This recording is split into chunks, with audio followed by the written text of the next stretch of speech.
જોઈ લો મિત્રો, આપણે ઓર્ગેનિક માંડવી તૈયાર થઈ ગઈ છે ભાઈ. દૂધ ગોળ એવું બધું આપણે ઓર્ગેનિક સાચ્યું હતું. અને આ જો માંડવીની અંદર કેવો ફાલ છે.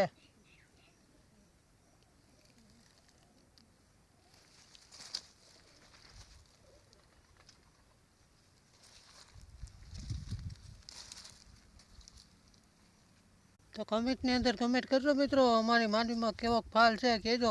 આ ઓર્ગેનિકનું રિઝલ્ટ છે ભાઈ. એવું નથી કે બધા જોઈને હું તમને વિડીયો બનાવું.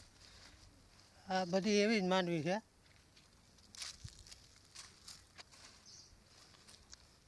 લઈ લો,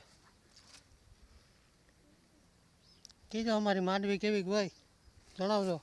ચેનલમાં નવા હોય તો સબસ્ક્રાઈબ કરી લીધો ઓર્ગેનિકની ખેતીની માહિતી માટે.